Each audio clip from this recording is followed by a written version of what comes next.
Welcome back to Triple T Academy YouTube platform.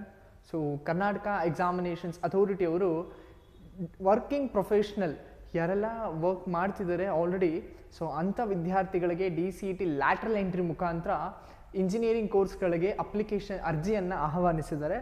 So ಆ ಕುರಿತಾದಂತೆ ಒಂದಷ್ಟು ಮಾಹಿತಿಗಳನ್ನ ಕೊಡೋದಕ್ಕೆ ಬಂದಿದ್ದೀನಿ. ಸೊ ತಮ್ಮೆಲ್ಲರಿಗೂ ಗೊತ್ತಿರೋ ಹಾಗೆ ಕರ್ನಾಟಕ ಎಕ್ಸಾಮಿನೇಷನ್ಸ್ ಅಥಾರಿಟಿ ಇದು ಆಲ್ರೆಡಿ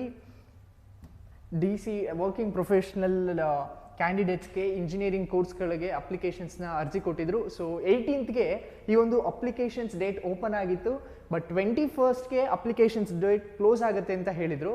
ಬಟ್ ಇವತ್ತಿನ ಮಾಹಿತಿ ಪ್ರಕಾರ so date extended notifications, so ವೃತ್ತಿಪರ ಡಿಪ್ಲೊಮೊ ಅಭ್ಯರ್ಥಿಗಳಿಗೆ ಇಂಜಿನಿಯರಿಂಗ್ ಕಾಲೇಜುಗಳಲ್ಲಿ ಪ್ರವೇಶಾತಿ ಆನ್ಲೈನ್ ಅರ್ಜಿ ಸಲ್ಲಿಸಲು ಅವಧಿ ವಿಸ್ತರಣೆ ಮಾಡಲಾಗಿದೆ. ಸೊ ಇಲ್ಲಿವರೆಗೂ ಮಾಡಲಾಗಿದೆ 26 ಡಿಸೆಂಬರ್ 2023ವರೆಗೂ ಡೇಟನ್ನು ಎಕ್ಸ್ಟೆಂಡ್ ಮಾಡಿದ್ದಾರೆ. ಸೊ ನಿಮ್ಮಲ್ಲಿ ಯಾರೆಲ್ಲ ಇದು ಆಲ್ರೆಡಿ ಡಿಪ್ಲೊಮೊ ಮುಗಿಸಿ ಸೊ ನಿಮಗೆ ವರ್ಕಿಂಗ್ ಎಕ್ಸ್ಪೀರಿಯನ್ಸ್ ಇದ್ದು then you are aiming for an engineering courses ಅಂದರೆ you can also apply. So 26 ಡಿಸೆಂಬರ್ವರೆಗೂ ನಿಮಗೆ ಕಾಲಾವಕಾಶವನ್ನು ಇರುತ್ತೆ. ಸೊ ಯಾರೆಲ್ಲ ಈ ಒಂದು ಎಲಿಜಿಬಿಲಿಟಿ ಕ್ರೈಟೀರಿಯಾವನ್ನು ಹೊಂದಿರ್ತಿರೋ so you can apply for this working professional candidates applications.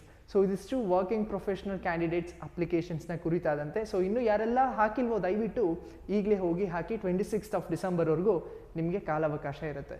Thank you. Have a nice day.